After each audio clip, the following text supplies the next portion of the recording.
So no questions over homework? Everything's going a little good? Yeah. Section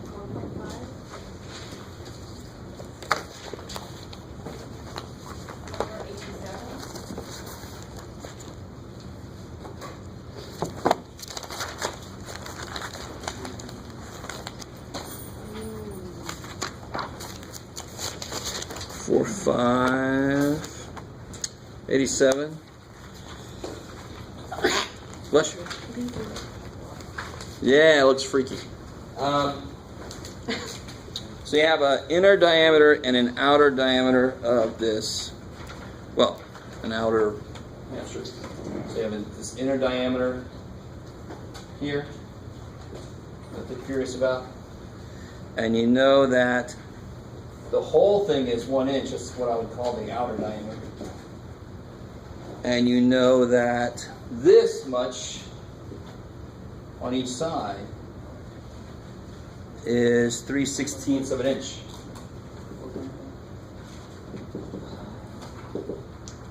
And real quick, you guys have all seen that's 1 foot, and that's 1 inch, just in case I do that without even thinking about it. That's a shorthand for foot, shorthand for inches. Is that cool? If you haven't seen it, there it is. So in case I do that, you know what the hell I'm trying to do. This is a horrible rendition of the picture that's in the book.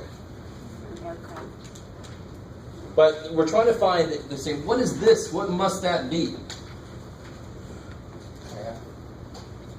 A hat. A hat. So this is not a dictionary. This is not. Thank God. I obviously lose a lot of those. Is that an elephant or is that a donkey? But let me give you something with easier numbers. Let's say this whole thing was 10, and each of these was 2. What must this be here? 2. A half. The whole thing is 10. 6. Yeah, because 2 and 2 is 4. 10 minus 4 must be the middle dude. That's how you got it. Math doesn't care about the numbers. The process never changes. I just have uglier numbers. But somehow our brain says ugly numbers means the process must be different. No. It's the same damn thing. I take my 1 inch total minus whatever what did we do? We did 10 minus 4, because 2 plus 2 is 4. So the first step here is to do what with these? Add them. So then I can do what with that sum? Subtract it from 1 to figure out what must be left over for the middle. You guys semi with me? So it's never a bad idea. You actually can make your own little picture. It could be even worse than mine. And you can put much nicer numbers in there, and your brain will just go, oh yeah, I know what to do. And then you say, okay, I'm going to do the same damn thing I just did there. So here I would do what's 3/16 plus 3/16. 6/16, which? 10/16. What? Plus 1 inch. Good. Divided by 2, 3/8. I was desperately waiting. So anytime you're working on fractions, if you're at the end of like a piece of a problem, you have to reduce it if you can. Reduce it. So that's 3/8 of an inch that this represents. So how do I get what must be in the middle? I take the whole thing minus those, and that'll tell me what's left in the middle. You guys semi with me? So one step of this process was just what's the math that this damn picture is trying to represent to me, right? And again, did everybody understand when I had the better numbers down here? If this is 2 and that's 2 and the whole thing across is 10, what must the middle be? 10 minus 4. So it's the same thing here. This guy minus the sum of these two, which we know is 3/8. If I take 1 minus 3/8, that must be what's left in the middle. It's that simple. It's a very physical problem.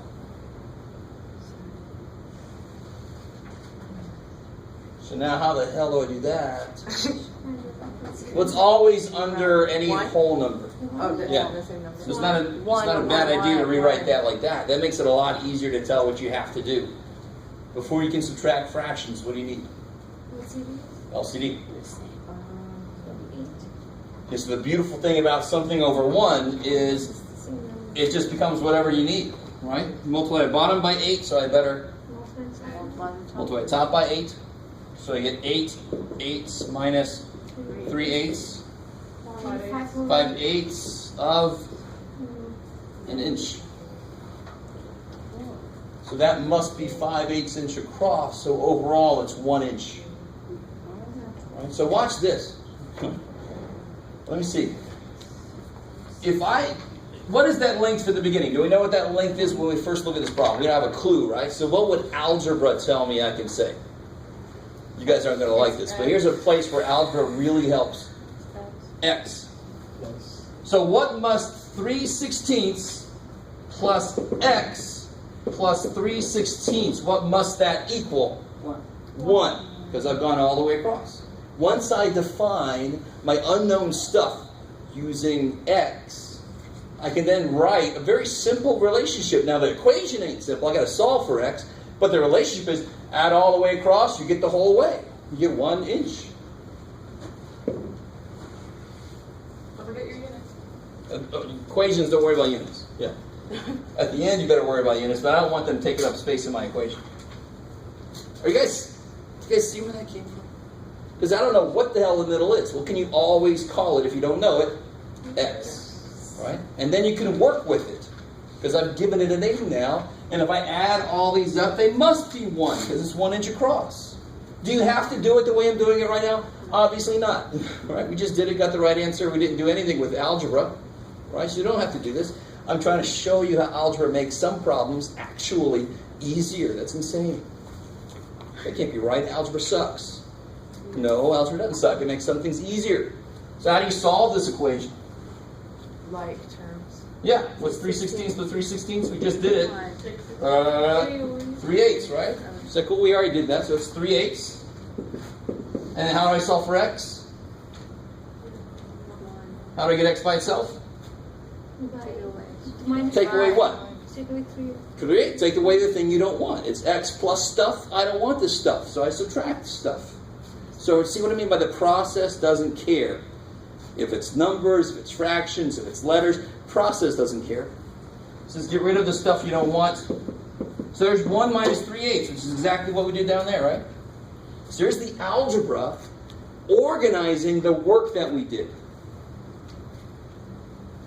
Maybe. Either way.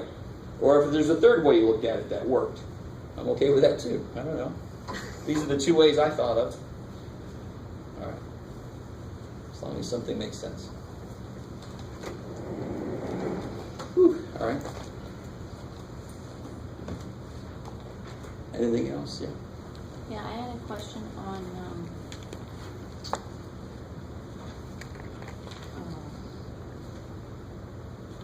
number 63 on 4.5. Oh yeah. All right. Good. Okay. So everybody got what they want from that one? That one, by the way, was, I didn't put the number up here. 87, yeah. 87 and 4.5. That's that one.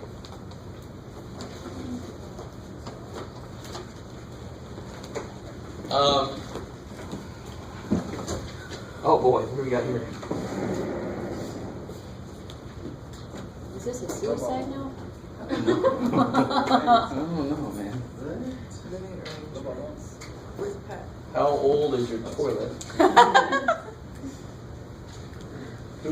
much money are your pets worth? Who we live with. I can't complain about somebody's handwriting. I'm the last person. I can complain about anybody's handwriting. Who do you live with? Who do you live with? Yeah, I thought it said who we like with. Who we lying with? All right, let's take that away. Now today. Now today, instead of then yesterday. Yeah, I'm gonna sit in on that and see what the hell's going on. Sign language. 63, right? Yeah.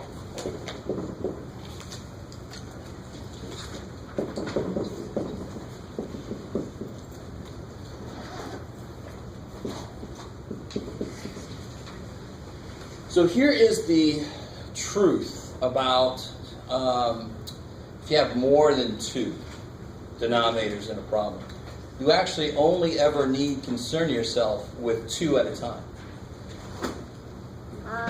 What do you mean more than 2 denominators? How many denominators are up there? 3. 3. There's 3 fractions, so they each have their own denominator. Right. You with me?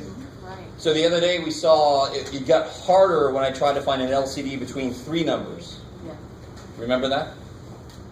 Maybe. 2 is always a little bit easier. 3 is kind of weird to try to make sure you catch everybody. But the beautiful thing about how we normally do this, how would you do 7 plus 8 plus 9? Would you add all 3 of them at once? I really truly don't know anybody who could do that, truly. I think 15 plus 9, see, I do 2 at once. And then I do 2, because I've consolidated those. You with me? So, I could do, what's the nicest bottoms up here? Which one's kind of throwing the other 2 off? 14. 14. Oh. You have 14 and 7. You with me? All right. Now this particular problem, this doesn't help the most, but you can pretty much always do this. I can just leave this guy alone for a minute and focus on these guys. What would the LCD be between those 2? 14. That's beautiful, right? That's why you guys identified that as the good pair. And who needs what? 7. Yeah, 7 needs 2. 2. So you better multiply bottom and top. So I've seen a few people that only change the bottom. It makes no sense. It's a completely different number then. You've got to do the same thing to both sides. Top side, bottom side. So now I get 4. 4 X. x 13. 14. Now what do I get when I put those together? 3x minus 4x. Yeah, 4x minus 5 over 14, because are 4x and 5, are they like terms? No. No, so I can't actually put them together, but I can at least put them all over one bottom. So they have been sort of put together. How are we doing so far? Go back on 4x. How'd you get 4x minus 5 together? So you're cool with this? Yeah. Okay. Now watch. Now watch. A little side note. If I had 5 14ths minus 2 14ths. Now we know that that's 3. because we know it's 5 minus 2 over 14. That's why we can put 3 over 14. I can put that one minus that one all over 14. I'm allowed to combine them over one bottom. That's the whole idea. So if you start to realize that's actually what we do, we normally skip this step because we know what the hell 5 minus 2 is. It's 3. But now that step becomes so important when it is, what's 4x minus 5? I don't know. So then we actually have to stop at this step that we actually normally skip. Are you guys with me? Is that cool? So whenever you get the bottoms the same, you can consolidate the tops on top of one. Okay, so we've done as much as we can with these 2. Now between these 2, does somebody have a suggestion on how to find the LCD? So 2 times 7, another one like 3 2s. So Okay, good. You're good. 14 is 2 times 7. Maybe we can use that process that's on the handout. yeah, 14 is 2 times 7. 8 is, 3 2s. yeah, 2 times 2 times 2. So we need to multiply 14 with 2. Is that cool? I'm going to start, especially with like numbers like 8. We should be able to skip the 2 times 4 step and just say we know it's 2 times 2 times 2. You with me? There's certain numbers you see enough, you can skip the intermediate, you know what it is at the end. So 8 is 2 times 2 times 2. 14 is 2 times 7. I need one more color. Oh. So what is this guy missing here? 7. 7. And really, this isn't here, but you still only have one top and one bottom. I just factored the bottom there. It's the same thing. What's he missing that he's got? 4. Yeah, he's got a 2 and a 7, but this guy says you need a 2 and a 7. Cool. And you also need another 2 and another 2. So he needs 4. the 2 times 2. He needs a 4. You guys with me? That's exactly. Don't let that be difficult. It really, truly, it's almost too easy to trust. But that's all you do is you say he's missing 2 extra 2s that he's got. So I'm going to give it to him. So multiply by 2 2's, which is 4.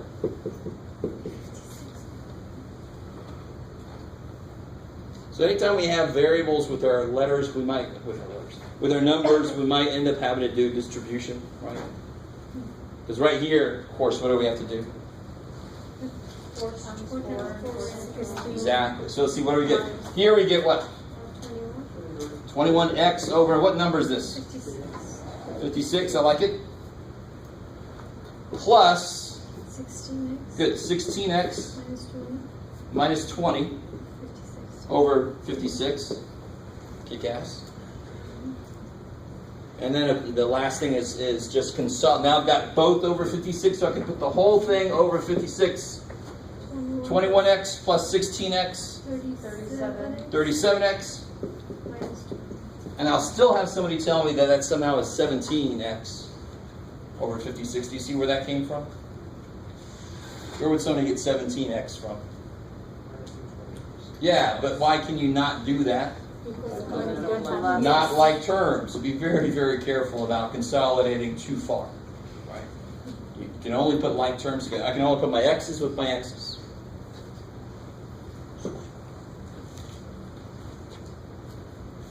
Cool. So that was one of the harder problems. It's got 3 parts to it, and it's got a variable sitting in there. Right? Okay. That seemed very subdued today. Yes. I have a question. In the third question there, see at the top, second one, third one, right there. Why did you use the 7 to times the top instead of the 2, and on the other side you used the 4 instead of the 2 is 7? So let me recapture where we were right there. So right here, before the blue was written, we were here. We were at 3x over 8 plus 4x minus 5 over 14. Cool. So then we split up the middle, not the middle. Split the bottoms up into that. Now, here is the key thing. If you can see what I mean when I say this, you are pretty much most of the way there. What is each bottom missing relative to the other? What does he have that he ain't got? There you go. So then you give it to him. It's almost too simple. I can only add them if they have the same number on the bottom, right? So if they both had 1, 2, then that's cool. I can add those. But if I had 1/2 plus 3/4, now I can't add those because this guy actually has 2 2's. So I give him the missing 2. Multiply by 2 times 2. Right? Multiply top and bottom by 2. You with me? That I get, but... So it's the same exact thing here. Why can I not add these? They're not the same. Why are they not the same? Because he has something that he doesn't. That's the 7. Now they're looking all. Now there's the 7 times 2. I can see that in both, right? But what does he still have that he doesn't have? 2. These extra 2 2's, right? And that's where I got that 4 from right there.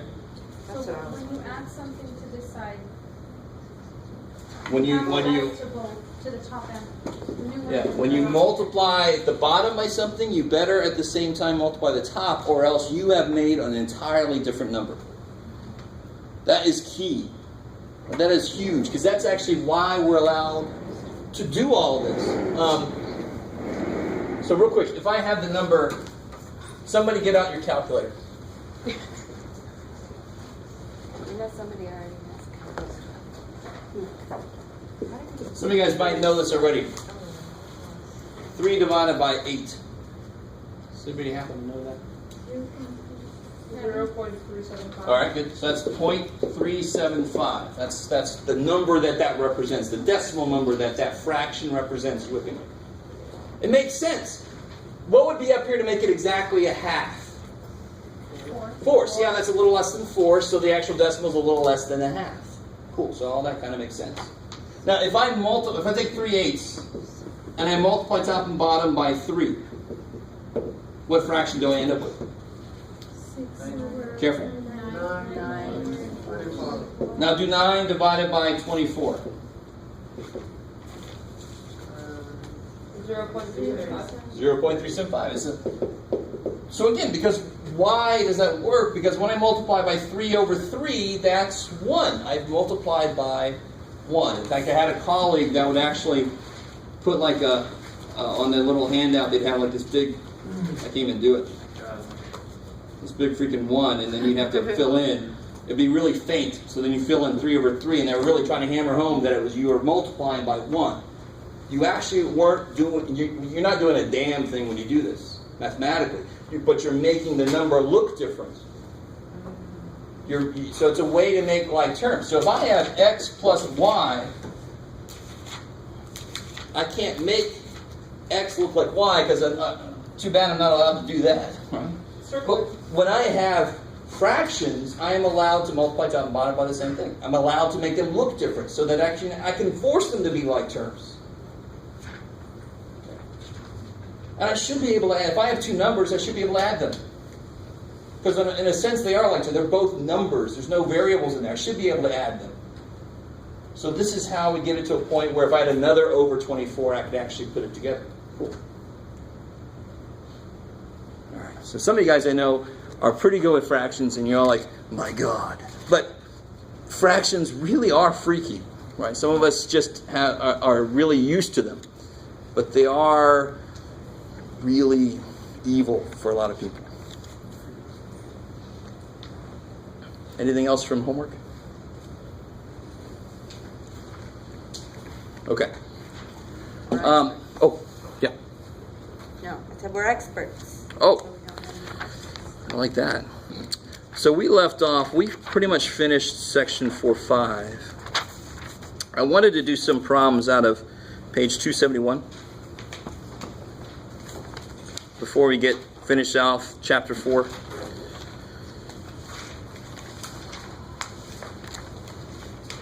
Yeah, okay. So hopefully, it looks like most people have their books. Yeah, cool. We'll use the overhead. So let's do on page 271 before we move on.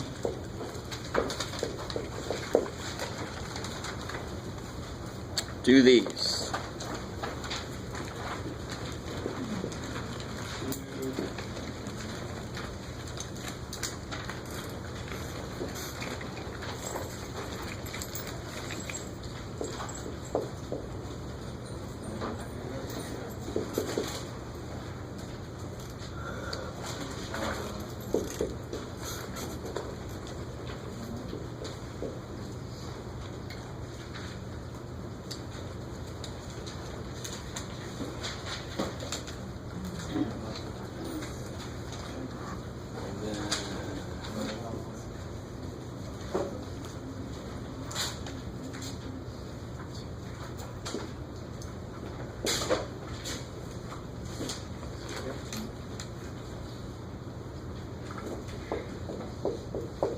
I think that's enough right now. Yeah.